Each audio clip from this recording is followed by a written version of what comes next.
지금부터 대략 한 180여 년쯤 전에 프랑스의 오기스트 로댕이라고 하는 뛰어난 조각가가 있었습니다. 너무 조각을 생동감 있게 잘 만들어서 참 사람들을 놀래켰던 조각가입니다. 한 번은 이 로댕에게 프랑스 정부에서 한 장식 미술 박물관을 만들면서 박물관 입구에 청동문을 당신이 좀 만들어줬으면 좋겠다라고 주문을 했답니다. 로댕은 박물관 입구에 청동문의 주제를 지옥의 문이라고 하는 주제로 정하고 이 문 하나에다가 대략 지옥으로 들어가는 사람 200명의 사람들을 청동으로 이렇게 조각해 가지고 만들었습니다. 이때 로댕이 지옥의 문이라는 주제로 만들게 된 것이 단테라고 하는 분의 단테의 신곡이라고 아주 유명한 책이 있습니다. 그 작품 속에 지옥에서 영감을 받아 만들었습니다. 높이가 6m, 저 높이가 우리 한 2층 정도 되겠죠? 그리고 폭이 4m, 우리 들어오는 문의 폭보다 조금 작습니다. 근데 높이는 저거 2배가 되는 거죠? 2배가 넘겠네요. 장작 20여 년 동안 이 작품을 만들었다고 합니다. 이 속에 지옥에 떨어진 수많은 인간들의 모습을 200명의 사람들로 만들어 넣었습니다. 근데 이 작품 저 중앙 위쪽에 한 사람의 작품이, 저 작품이 아주 유명한 작품이 되었습니다. 생각하는 사람이라고 하는 작품입니다. 마치 저 위에서 지옥 속에 처절한 인간들의 모습을 내려다보면서 고뇌하고 있는 듯한 조각상입니다. 저게 원래는 한 71cm 이 정도 되겠죠? 71cm 정도의 작은 조각상인데 너무 유명해져서 단독으로 저 조각상 하나만 이렇게 크게 만들어서 세워놓은 것들, 우리 저 작품 많이 봤죠? 예, 바로 생각하는 사람이라고 합니다. 저 작품이 아주 유명하고 많은 사람들에게 감동을 줬습니다. 또 저는 이번에 이걸 보면서 제가 수십 년 동안 몰랐던 사실을 하나 또 알게 됐어요. 이 생각하는 사람의 팔과 자세입니다. 저는 예전에 이거 보면서 그냥 저 오른손을 오른쪽 무릎 위에 올려놓은 줄 알았는데 설명을 들으면서 보니까 오른손을 오른쪽 무릎 위에 놓고, 되게 오른쪽 무릎에 놓는 게 편하게 생각할 수 있잖아요. 오른쪽 무릎에 놓지 않고 이렇게 틀어가지고 왼쪽에 손을 놓고 거기다 몸을 이렇게 틀어가지고 오른팔을 올려놓고 생각하고 있는 겁니다. 우리가 생각 없이 볼 수도 있지만 자세히 보면 저 몸이 이렇게 뒤틀어져 있어요. 조금만 더 이렇게 한번 좀 띄워줘 보실래요? 조금만 놔보실래요? 이 작품을 만들고 로댕이 이 작품에 대해서 이렇게 설명을 했답니다. 나의 작품 생각하는 사람은 그의 뇌, 찌푸린 이마, 벌어진 콧구멍, 굳게 담은 입술로만 생각하지 않습니다. 팔과 등과 다리의 모든 근육, 꽉 움켜진 주먹과 오므리고 있는 발가락까지도 생각하고 있다는 것을 보여줍니다. 즉, 머리로만 생각하고 있는 것이 아니라 팔, 다리, 심지어는 발가락 꼬부리고 있는 것까지도 온 몸이 다 생각하고 있는 것을 보여주고 있다는 거예요. 즉 모든 인간의 삶 속에 고통이 따른다라고 하는 것을 로댕은 표현하고 있었던 겁니다. 근데 또 재밌는 거는요, 이 자세는 로댕이 존경하던 화가 미켈란젤로가 그린 최후의 심판에서 영감을 받았다고 합니다. 미켈란젤로가 그려놓은 최후의 심판에는 지옥의 입구에서 두려움에 떨고 있는 한 인간의 모습을 그려놨는데 그 모습과 이 모습이 많이 비슷해서 그곳에서 영감을 받았다고 합니다. 예, 감사합니다. 근데 저는 이 로댕이라고 하는 조각가의 위대함은 그의 손이 아닌 그의 시선에 있다라고 생각합니다. 돈과 쾌락을 따라서 바쁘게만 살아가는 사람들의 모습을 보면서 로댕은 지옥의 문을 봅니다.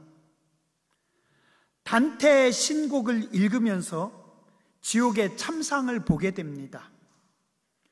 고된 육체노동, 하루하루 힘겹게 살아가는 사람들의 온 몸의 근육과 뒤틀어진 자세 속에 힘든 삶의 무게를 보게 됩니다. 생각하는 팔, 등, 다리의 모든 근육, 꽉 움켜진 주먹, 오므리고 있는 발가락을 보면서 그 속에 생각하는 모습을 봤다는 겁니다. 그리고 로댕은 위대한 화가 미켈란젤로의 그 작품을 보면서 그 지옥의 입구에서 두려움에 떨고 있는 한 인간의 모습을 깊이 살폈던 겁니다. 그러니까 작가의 실력보다도 작가의 눈이 위대함을 만들었던 겁니다. 우리 인간의 위대함은 부지런한 발이나 예민한 손놀림이 아니라 아름다움과 위대함을 볼 줄 아는 눈과 뜨거운 심장의 박동소리에 달려 있습니다. 하나님께서 만들고 펼쳐놓으신 위대함 속에 아름다움과 찬란함을 볼 수 있는 눈, 그리고 하나님께서 부여하신 거룩한 사명을 위해 십자가를 지고도 묵묵히 한 발짝 한 발짝 걸음을 내디딜 수 있는 뜨거운 열정입니다.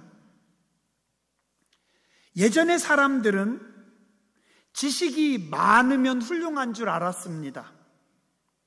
그래서 먹물 많이 먹은 분들, 즉 남들보다 가지고 있는 정보의 양이 많은 사람들을 부러워했습니다.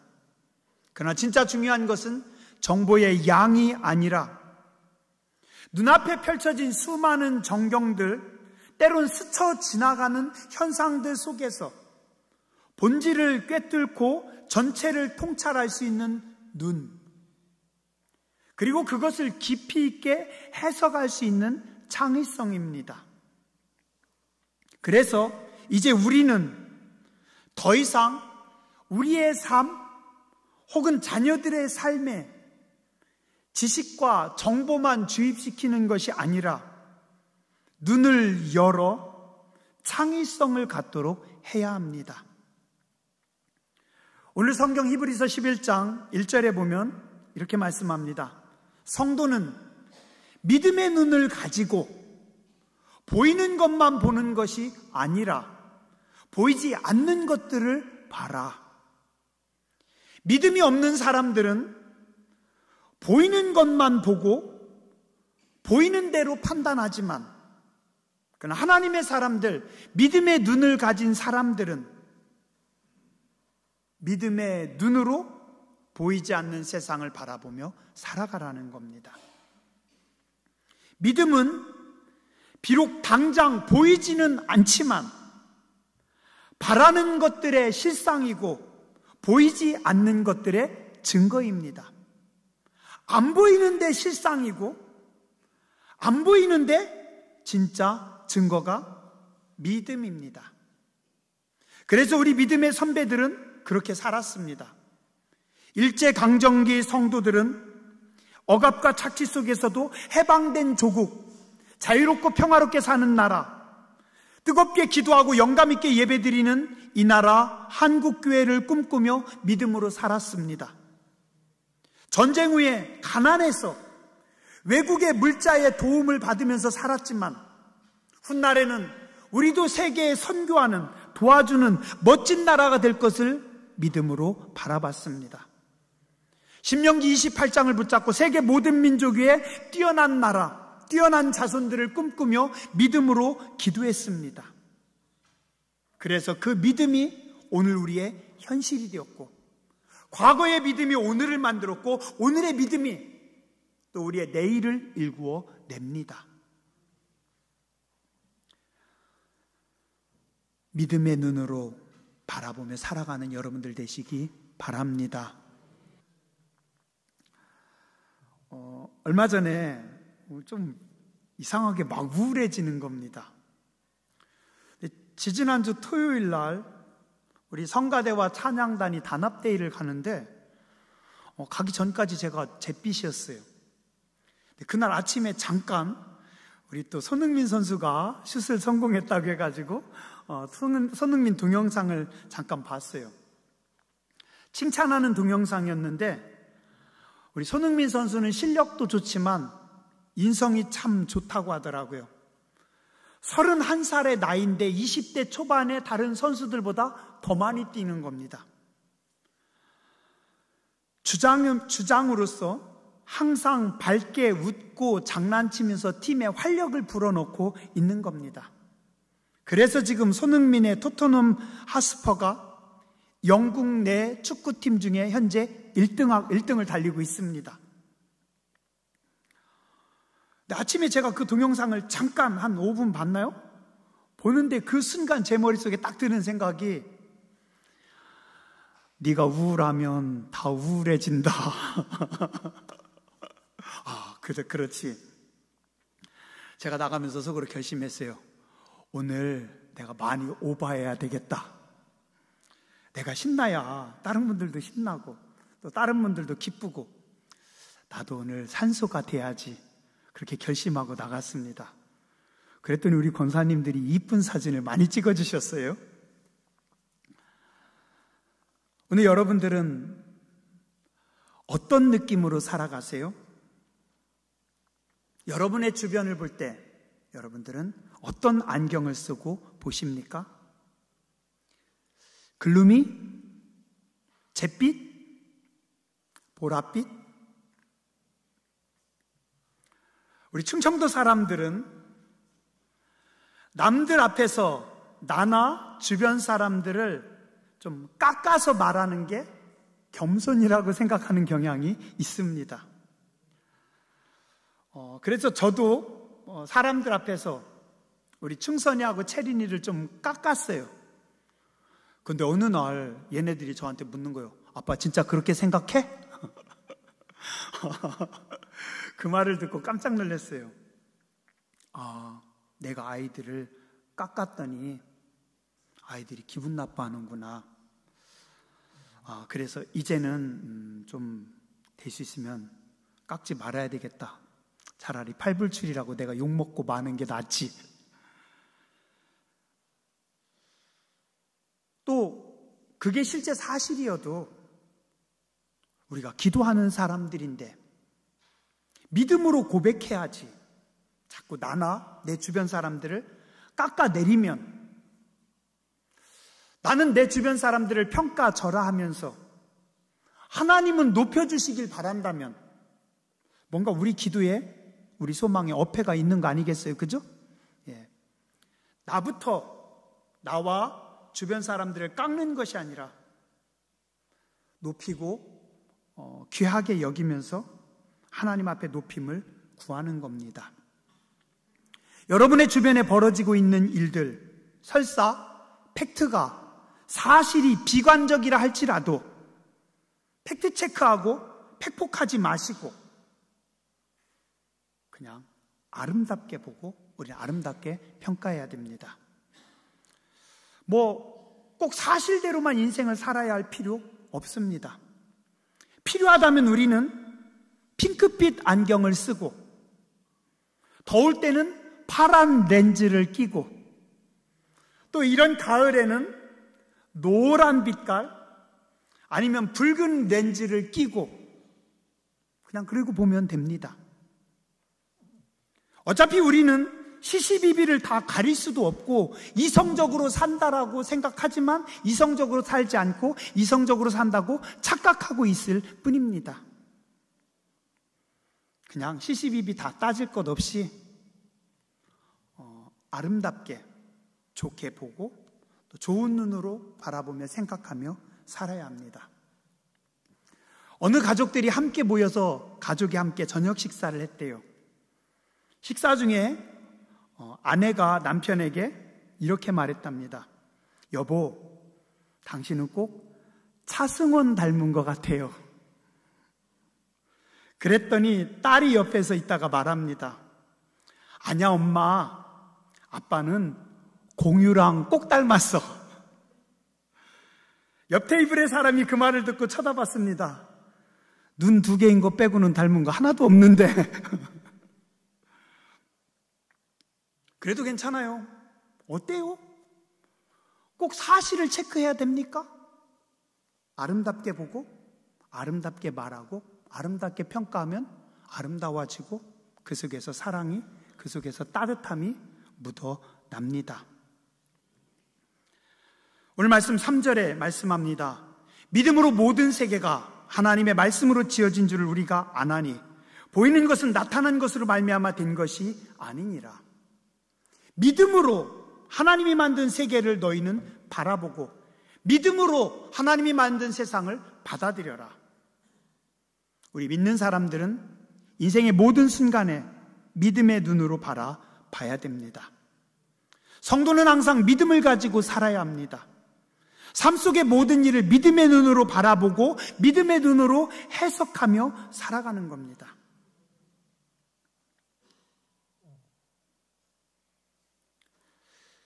우리는 이렇게 찬양합니다.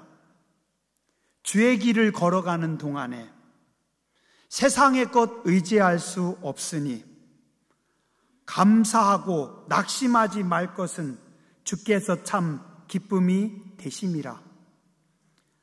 하나님의 꿈이 나의 비전이 되고 예수님의 성품이 나의 인격이 되고 성령님의 권능이 나의 능력이 되길 원하고 바라고 기도합니다. 하나님의 꿈이 나의 비전이 되고 예수님의 성품이 나의 인격이 되고 성령님의 권능이 나의 능력이 되기를 우리는 원하고 바라고 기도합니다. 그렇게 찬양합니다. 근데 그렇게 찬양하면서 그렇게 기도하면서 하나님의 꿈이 예수님의 성품이 나를 붙잡는 것이 아니라 자꾸 초라한 내 모습이 그 앞에서 어른거립니다. 하나님의 꿈, 예수님의 성품을 바라보지 못하고 초라한 내 모습이 먼저 보여요. 안 돼. 틀렸어. 이 나이에 뭘. 너 자신을 봐. 너 하나도 잘 못하면서 무슨 하나님의 꿈이 너의 비전이 되고 무슨 예수님의 성품이 너의 인격이 되니? 자꾸만 우리의 현실이, 자꾸만 우리의 초라한 모습이 내 눈을 흐립니다. 흔듭니다. 내 마음을 흐트러 버립니다. 그래서 입술로 찬송하면서도 마음을 다 모아서 하나님 앞에 뜨겁게 기도하지 못합니다. 아니에요. 내 생각에 내 모습이, 나의 초라함이, 나의 보잘것없음이, 나의 작은 꿈이, 나의 나이가 그런 거 아니라 뭡니까? 하나님께서 하시는 겁니다. 우리는 뭐예요? 그냥 믿음으로 하나님 바라보는 겁니다. 오늘 우리는 믿음으로 하나님을 바라봐야 됩니다. 삶의 모든 순간을 믿음의 눈으로 보고 해석해야 됩니다. 당장 힘들다고, 일이 안 풀린다고 절망하고 낙심하는 것이 아니라 하나님의 권능이 나의 능력이 되기를 내가 원하고 바라고 기도합니다. 여러분들이 하나님의 꿈을 꾸시기 바랍니다. 하늘의 꿈을 꾸시기 바랍니다. 믿음으로 바라보며 믿음으로 생각하고 믿음으로 해석하고 믿음으로 살아가시기 바랍니다. 모세는 이집트 왕자로 40년간 왕자의 교육을 받았습니다. 그는 탁월한 지도자로서 자기 민족을 해방시킬 꿈을 가지고 있었습니다. 근데 한순간 살인자가 되어서 광야로 도망가서 그곳에서 양을 치는 양치기가 됩니다. 그리고 40년의 세월을 그 광야에서 썩히고 있습니다. 어떨까요? 모세의 생각에는 자기 삶이 절망입니다. 어쩌면 더 이상 삶의 의미가 없을 수도 있습니다. 그냥 하루하루가 허무하고 무기력하고 그냥 흘러가고 있습니다. 그런데 하나님의 눈은 믿음의 눈으로 모세를 다시 보면 광야에서 그의 인생은 다릅니다.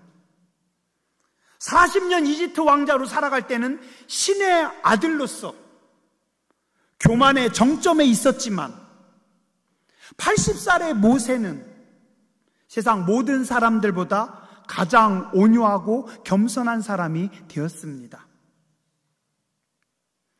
이집트 왕자로서 왕궁에서의 모세는 하루하루가 죄와 악의 연속입니다.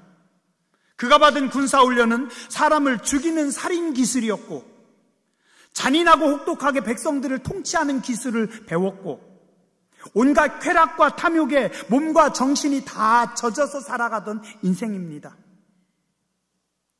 40의 모세는 이집트 왕자로서 자기가 세상의 중심이었지만 광야에서의 80살의 모세는 하나님이 중심인 인생으로 바뀌었습니다. 40살의 이집트 왕자는 세상 모든 사람들이 부러워하는 인생이었지만 그러나 믿음의 눈으로 바라보면 하나님 앞에 가장 추하고 악한 부끄러운 삶이었습니다. 광야에서의 80살의 모세는 세상 사람들의 눈으로 볼 때는 별 볼 일 없는 인생이지만 믿음의 눈으로 볼 때는 가장 멋진 인생입니다. 어쩌면 오늘 여러분들이 겪고 있는 그 아픔과 억울함도 믿음의 눈으로 바라보면 놀라우신 하나님의 축복일 수 있습니다. 나를 그렇게 힘들게 하던 가시 같은 사람, 그냥 내가 쳐다보면 싫지만 믿음의 눈으로 다시 보면 하나님께서 내게 보내주신 천사였습니다. 지옥 같은 현실도 믿음의 눈으로 다시 보면 하나님의 은총의 연속입니다. 그래서 고난은 위장된 축복입니다. 마지막으로 우리는 창조주 하나님의 눈으로 바라봐야 됩니다. 세상의 모든 피조물이 그냥 자기 자신만 보거나 주변만 보면 잘못 판단할 수 있습니다. 지금 이 컵이 생각합니다. 세상에는 튼튼한 컵도 많은데 나는 여기서 한순간 실수해가지고 조금만 떨어지면 1m만 떨어져도 박살나는 왜 이렇게 약한 컵일까? 5,000리터를 담는 통도 있고 200리터짜리 드럼통도 있는데 나는 기껏 해봤자 한 0.2리터밖에 안 들어가는 나 얼마나 쓰겠나? 황금으로 만든 자는 몇십억 하겠죠? 요즘은 이쁜 컵들도 많아요. 근데 나는 다 해봤자 몇천 원도 안 되는데. 그죠? 본인이 생각할 때는, 자기가 생각할 때는 시원찮아요. 우리 동네 말로 시절 같을 수도 있습니다. 그러나 저는 엄청 고마워요. 이 녀석이 목을 적셔주고 또 설교 중간에 잠깐 좀 한 템포 쉬어가야 될 때 이 녀석이 도움을 주고 참 고마운 컵입니다. 만드신 분의 눈으로 볼 때는 의미가 완전히 달라집니다. 들의 풀한 포기, 심지어는 하루살이들조차도 창조주 하나님께서 보시기에는 참으로 가치 있고 아름다운 존재들입니다. 무능한 피조물의 관점에서 볼 때는 별 볼 일 없을지 모르지만 창조주 하나님의 눈으로 보면 달라집니다. 예전 사람들은 갈릴리 호수는 고기가 많고 가치 있고 우리의 젖줄이라고 생각했어요. 그런데 사해는 그 이름 그대로 죽은 바다라고 생각했습니다. 근데 요즘은 사해의 평가가 달라집니다. 왜요? 사해에서 나오는 소금이 세계 최고입니다. 사해의 진흙이 최고의 머드팩이 되고 또 비누가 되고 최고급 화장품이 되어서 팔립니다. 사해가 품고 있는 광물 자원이 어쩌면 갈릴리보다 더 가치가 높을 수도 있습니다. 우리는 종종 피조물의 눈으로 내 눈으로 바라보고 생각하기 때문에 제대로 가치를 먹이지 못하고 잘못 판단할 때가 많이 있습니다. 그러나 창조주의 눈으로 보면 모두 다 의미가 있고 모두 다 아름답습니다. 그 녀석은 안 돼. 주인을 맨날 속이는 놈이야. 주인의 돈을 훔쳐가지고 멀리 도망갔던 놈이야. 누가요? 오네시모가. 사람들이 볼 때는 나쁜 놈, 쳐 죽일 놈이지만 그 오네시모가 하나님이 만지시니 에베소 교회의 위대한 감독으로 쓰임 받습니다. 도망자 다윗이 성군이 되었고 살인자 모세 할아버지가 위대한 민족의 지도자가 되었습니다. 예수님은 무덤 사이에서 벌거벗고 뛰어다니는 그 귀신 들린 미친 사람을 전도자로 쓰십니다. 국민들의 세금을 뜯어서 그 세금을 기록하고 뒤로 빼돌려서 먹고 사는 사악한 마태를 성서를 기록하는 성서의 저자로 하나님은 바꿔서 쓰십니다. 우리는 믿음의 눈으로 봐야 됩니다. 우리 눈에 보이는 대로 판단하지 마시고 창조의 눈으로 바라보시고 내가 볼 때는 악할지라도 내가 볼 때는 어떨지 모를지라도 하나님은 그를 아름답게 쓰시고 하나님은 그를 귀하게 쓰시는 하나님의 계획과 뜻이 있음을 우리는 봐야 됩니다. 하나님을 믿으세요. 믿음의 눈으로 바라보세요. 창조주의 눈으로 바라보며 인생을 살아가시길 주님의 이름으로 축원합니다. 기도하겠습니다.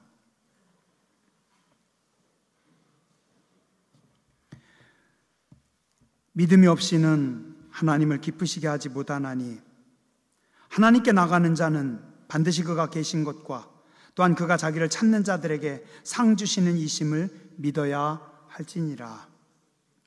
주님, 우리 삶의 모든 순간을 내 눈으로 판단하지 말게 해주시고 믿음의 눈으로 바라보며 믿음의 눈으로 해석하고 믿음으로 이겨나가는 백성들 되게 하여 주시옵소서.